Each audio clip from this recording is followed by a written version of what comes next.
The champagne was still dripping from my dress when I heard the words, "I want a divorce." The glittering lights of the Christmas tree seemed to mock me, reflecting in the tears that welled up in my eyes. They all watched, his family, my in-laws, their faces a mixture of pity and poorly disguised amusement. They thought I was vulnerable. They believed that was the end for me. But they gravely underestimated what I was capable of. If you've ever felt betrayed by those you considered family, subscribe now and protect the family you have. It had all started so perfectly. 5 years ago, I, Madison, met David at a charity gala. He was charming, handsome, and swept me off my feet. His family, the wealthy and influential Harding family, seemed to embrace me with open arms. They welcomed me into their lavish world of country clubs, yacht parties, and exclusive social gatherings.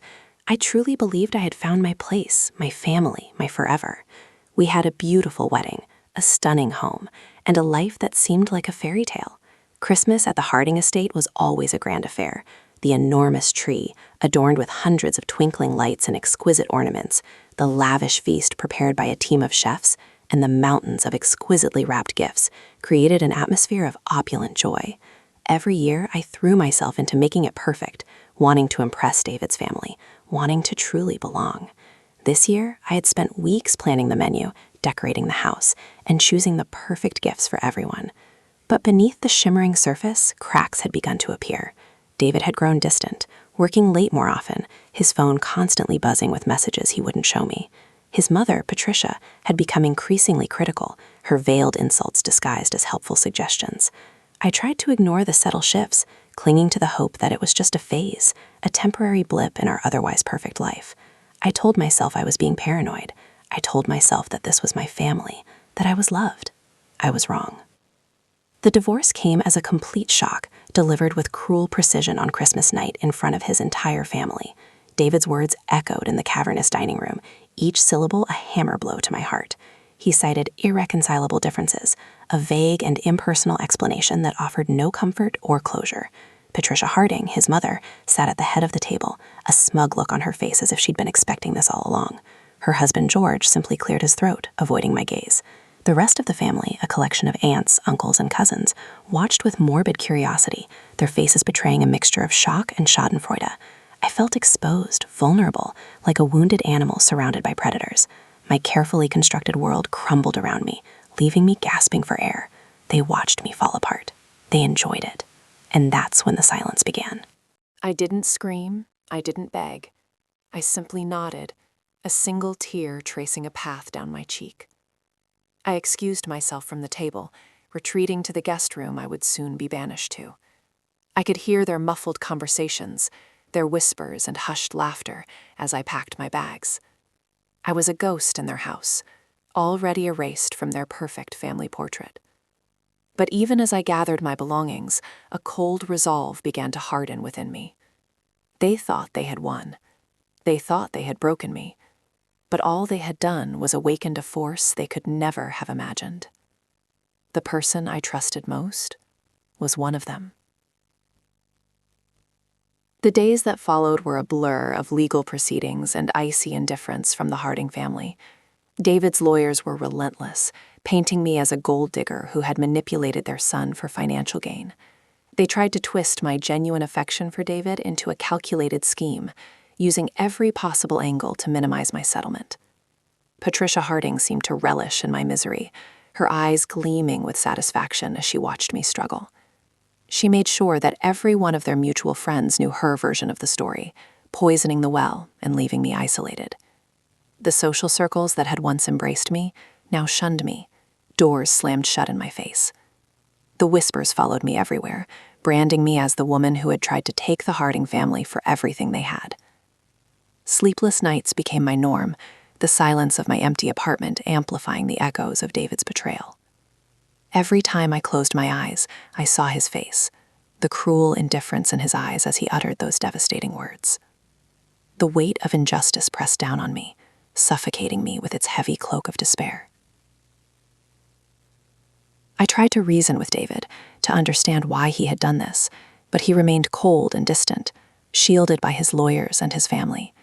He refused to meet with me, refused to answer my calls, treating me as if I were a stranger, a mere inconvenience to be disposed of. I attempted to salvage what was left of our marriage, suggesting therapy, proposing compromises, but my efforts were met with stony silence. He was determined to erase me from his life, to rewrite our history as if I had never existed.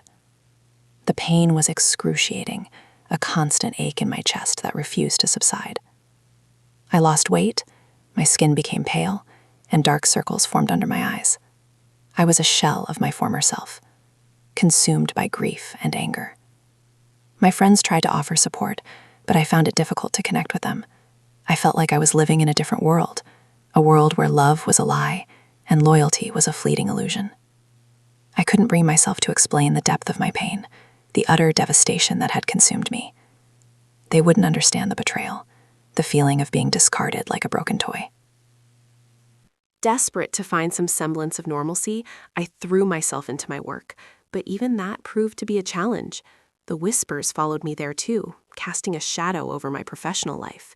Clients began to pull away, hesitant to associate with someone embroiled in such a scandalous divorce. My colleagues treated me with a mixture of pity and awkwardness, unsure of how to navigate the situation. I felt like I was walking on eggshells, constantly afraid of saying or doing the wrong thing.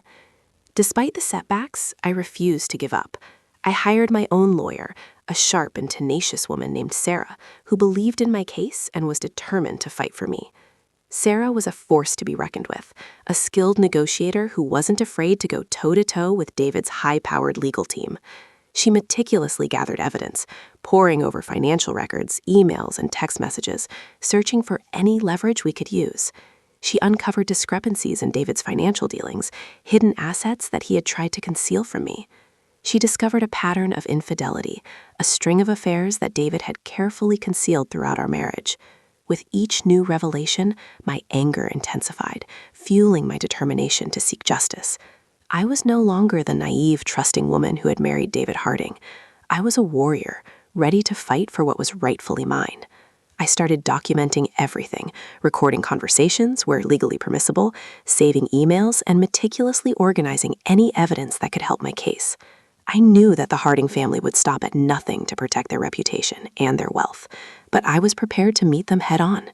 They had underestimated my resolve, mistaking my kindness for weakness. They thought they could crush me, but they had only ignited a fire within me, a burning desire for revenge. I began to see their carefully constructed facade for what it truly was, a house of cards built on lies and deceit, and I was determined to bring it all crashing down. They would soon learn that hell hath no fury like a woman scorned, especially one with nothing left to lose. I started looking into their business dealings and their family history. There were stories, rumors of shady deals and secret agreements that no one dared to speak of. It was like a puzzle, and I was determined to find all the pieces, no matter how dark or disturbing they might be. The isolation became a suffocating blanket, smothering any remaining embers of hope. I stopped eating, the thought of food turning my stomach. My reflection in the mirror was a stranger, a gaunt and hollow-eyed woman staring back at me with vacant despair. I spent my days wandering aimlessly through my apartment, haunted by memories of what had been. The laughter, the shared dreams, the whispered promises, all now turned to ash in my mouth. I replayed every moment of my relationship with David, searching for clues, for signs that I had missed. Where had I gone wrong? Had I not been good enough, pretty enough, wealthy enough? The questions swirled in my mind, a tormenting carousel of self-doubt and recrimination. One evening, I found myself standing on my balcony, staring out at the city lights twinkling below. The world seemed so vast and indifferent, my own existence so insignificant. The weight of my despair pressed down on me, urging me to surrender, to simply let go. I imagined myself floating away, disappearing into the darkness, finally free from the pain.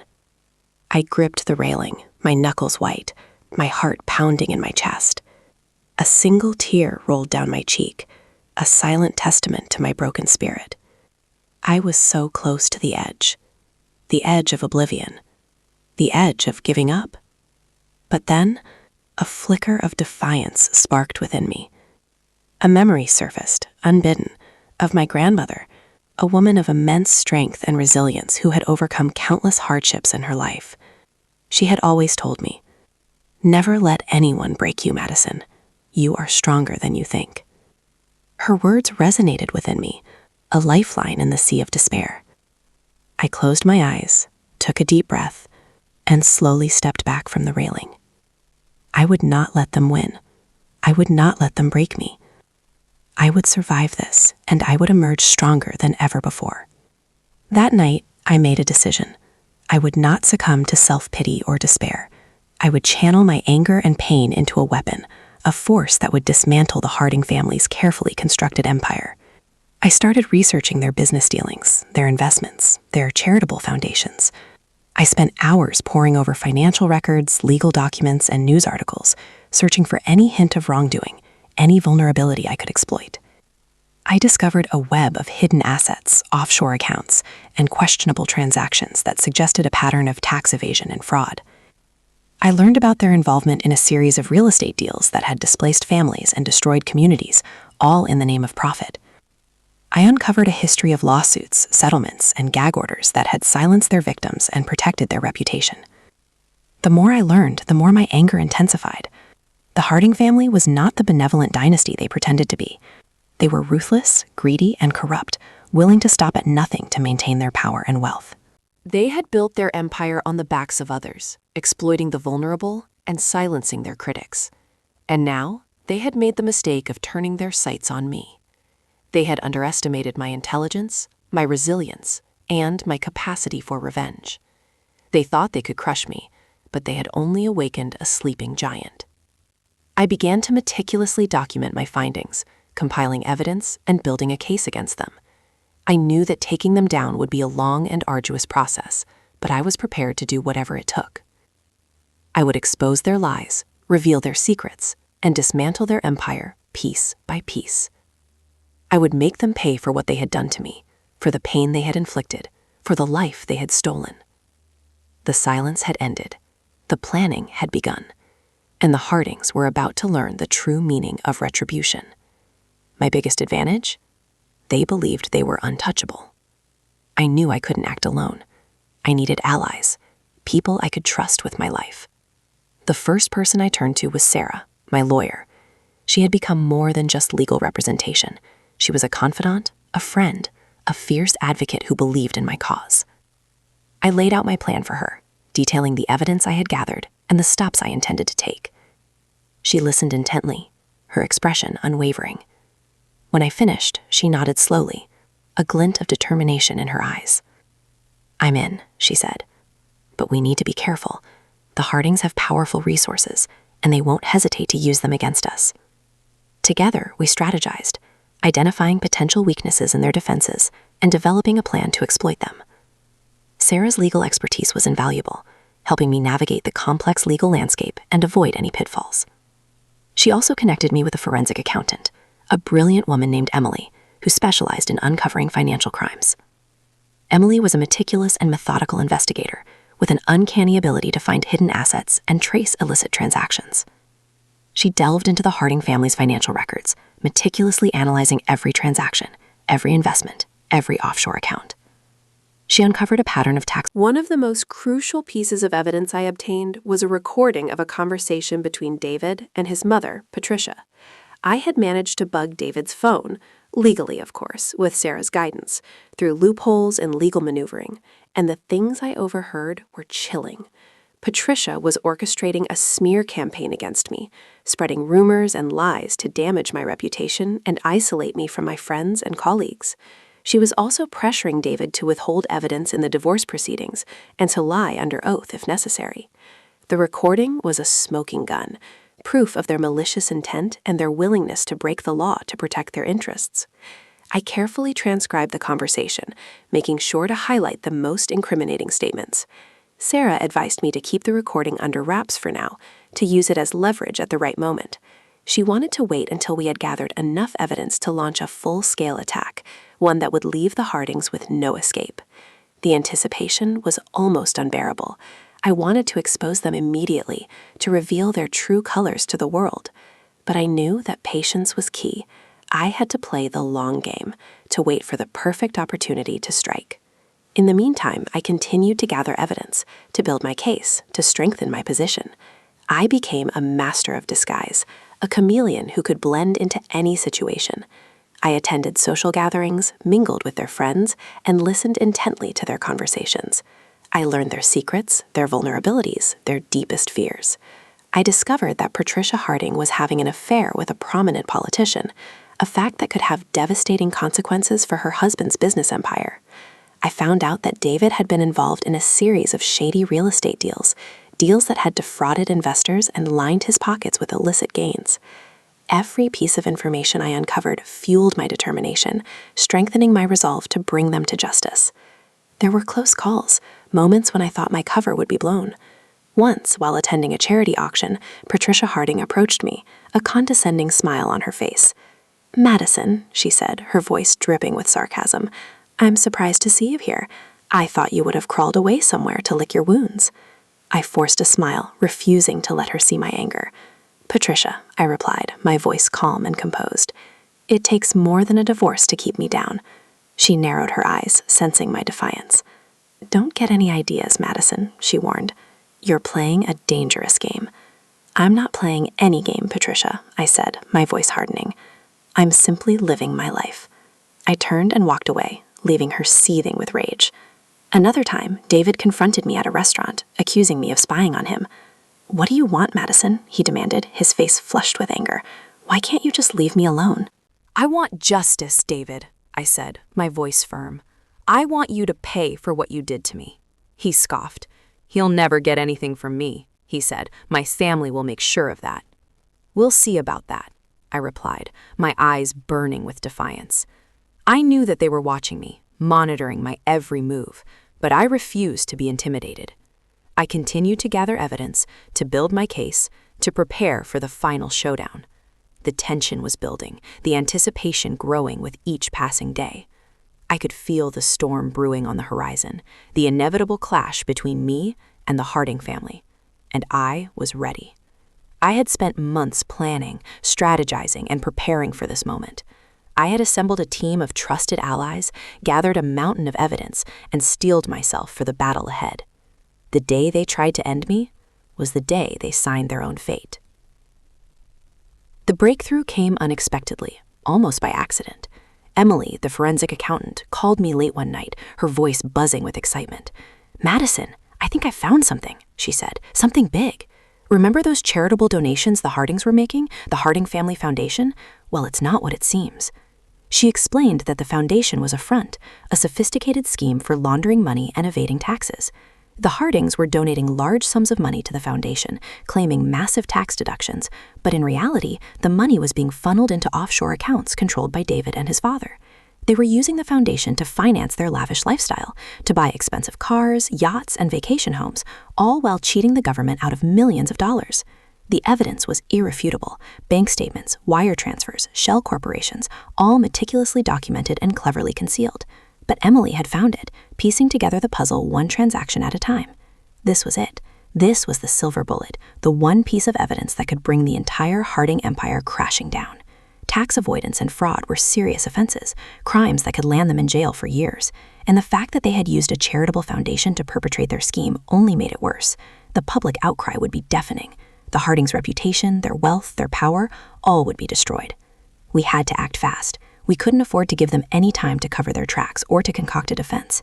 Sarah immediately began preparing the legal documents, drafting a complaint to the IRS and the Department of Justice, outlining the evidence we had gathered and demanding a full investigation. She also contacted a journalist at a major newspaper, a seasoned investigative reporter who have a reputation for exposing corruption and holding the powerful accountable. The reporter was eager to break the story, but she needed proof, irrefutable evidence that would stand up to scrutiny. We provided her with everything we had: the financial records, the bank statements, the wire transfers, the Shell Corporation documents, and Emily's detailed analysis. She spent days poring over the material, verifying the information, and building her case. While Sarah and Emily worked to prepare the legal and journalistic assault, I focused on setting the trap. I knew that the Hardings would not go down without a fight. They would try to discredit me, to intimidate me, to silence me by any means necessary. I had to be prepared for anything. I decided to lure them into a false sense of security, to make them believe that I was still broken and defeated. I started appearing in public, looking sad and vulnerable, letting myself be seen by their spies and informants. I even reached out to David, pretending to want to reconcile, to salvage what was left of our marriage. I told him that I was willing to forgive him, to forget everything that had happened, if he would just come back to me. He seemed skeptical at first, but Patricia, ever the puppet master, convinced him that it was worth a try. She saw it as an opportunity to control me, to manipulate me, to get me to drop the divorce case and disappear quietly. They invited me to a family dinner at their mansion, a seemingly innocent gesture of reconciliation, but I knew it was a trap. They wanted to assess the damage, to gauge my intentions, to figure out how much I knew. I accepted the invitation, knowing that I would be walking into the lion's den, but I was ready. I had spent weeks preparing for this moment, rehearsing my lines, perfecting my disguise. I arrived at the mansion, dressed in a simple black dress, my face devoid of makeup, my eyes downcast. I wanted to appear meek and submissive, to lull them into a false sense of security. David greeted me at the door, his expression a mixture of guilt and suspicion. He led me into the living room, where Patricia was waiting, a condescending smile on her face. The air was thick with tension, the silence broken only by the ticking of a grandfather clock in the corner. I sat down on the sofa, trying to appear as small and insignificant as possible. Patricia began to interrogate me, asking me about my life, my plans, my intentions. I answered her questions carefully, avoiding any hint of defiance or resentment. I told her that I was lost and confused, that I missed David, that I regretted everything that had happened. She seemed to believe me, her smile widening with satisfaction. "Madison," she said, her voice dripping with honey, "we only want what's best for you. We want you to be happy." "I know," I replied, my voice barely a whisper. "I just want everything to go back to the way it was." As the evening progressed, I subtly steered the conversation towards the Harding Family Foundation. I pretended to be impressed by their charitable work, praising them for their generosity and their commitment to helping others. I asked them about the foundation's finances, about their investment strategies, about their plans for the future. They were eager to impress me, to show off their wealth and their power. They boasted about their tax deductions, about their offshore accounts, about their clever schemes for avoiding taxes. They had no idea that they were confessing their crimes, that every word they spoke was being recorded. I had hidden a miniature recording device in my purse, a device that Sarah had procured for me. It was so small and discreet that it was virtually undetectable. I captured every word, every nuance, every incriminating detail. By the end of the evening, I had everything I needed. I had their confession, their admission of guilt, their blueprint for their criminal enterprise. I excused myself, pretending to be tired and overwhelmed. David walked me to the door, his hand lingering on my arm. "Madison," he said, his voice soft, "I really hope we can work things out." "I do too, David," I replied, my eyes locking with his. "I really do." I turned and walked away, leaving him standing in the doorway, a flicker of hope in his eyes. As I drove away from the mansion, I felt a surge of adrenaline.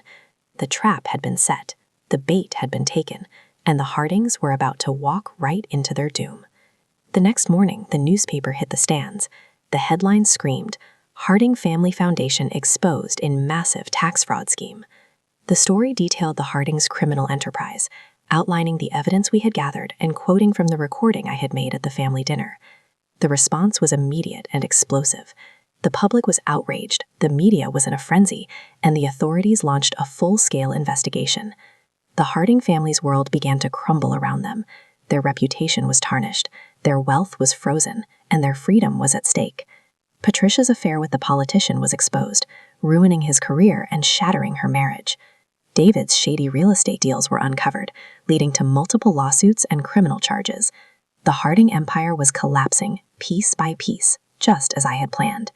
But the Hardings were not going to go down without a fight. They knew that I was behind it all, that I had orchestrated their downfall, and they were coming for me. That very afternoon, as I was working in my apartment, I heard a loud crash at the door. It splintered inward, and standing there, silhouetted against the light, were two men. Big men. men with a look in their eyes that promised nothing but pain. "Madison Clark," one of them growled, "we need to have a little talk." The two men advanced, their faces grim. My heart hammered against my ribs, but I forced myself to remain calm. This was it, the moment of truth. "Who sent you?" I demanded, my voice steady despite the tremor in my hands. They didn't answer, only continued to approach. I knew then that talking was useless. I had prepared for this. For months, I had been taking self-defense classes, honing my skills, anticipating this very scenario. As the first man lunged, I sidestepped, using his momentum against him. He stumbled, and I delivered a swift kick to his knee, sending him crashing to the floor. The second man hesitated for a moment, surprised by my resistance. That was all the time I needed. I grabbed a heavy vase from a nearby table and swung it with all my might, connecting with his temple. He crumpled, unconscious. I didn't waste any time. I grabbed my phone and dialed 911, reporting the home invasion. Within minutes, the police arrived, sirens blaring, lights flashing. The two men were taken into custody, and I gave my statement, recounting the events of the evening. I didn't mention the Hardings, not yet. I wanted to save that for the authorities. The next day, the police executed a search warrant on the Harding mansion. They found a treasure trove of evidence, financial records, offshore accounts, and even a ledger detailing their illegal activities. Patricia and David were arrested, along with several of their associates. The news spread like wildfire. The Hardings' empire, once a symbol of wealth and power, was now in ruins. The trial was a spectacle. The courtroom was packed with reporters, spectators, and victims of the Harding schemes. The prosecution presented a mountain of evidence, including the recording I had made at the family dinner, the financial records uncovered by Emily, and the testimony of numerous witnesses. Patricia and David tried to deny everything, but their lies were easily exposed. Their carefully constructed facade crumbled under the weight of the evidence. The jury deliberated for only a few hours before returning a verdict, guilty on all counts. Patricia was sentenced to 15 years in prison, David to 20. Their assets were seized, their reputation was destroyed, and their lives were forever changed. As I watched them being led away in handcuffs, I felt a sense of closure wash over me. They had tried to destroy me, to silence me, but I had turned the tables on them. I had exposed their crimes, brought them to justice, and reclaimed my life. The fallout was immense. The Harding family's business empire collapsed, leaving hundreds of employees out of work. Their friends and associates abandoned them, eager to distance themselves from the scandal. Patricia's affair with the politician ended his career, and he was forced to resign in disgrace. David's shady real estate deals were exposed, leading to multiple lawsuits and criminal charges. The Hardings lost everything: their wealth, their power, their freedom. I rebuilt my life, stronger and more resilient than ever before. I started a foundation to help other women who had been victimized by abuse and injustice. I used my experience to empower others, to give them a voice, to help them find justice. I never forgot what the Hardings had done to me, but I refused to let it define me.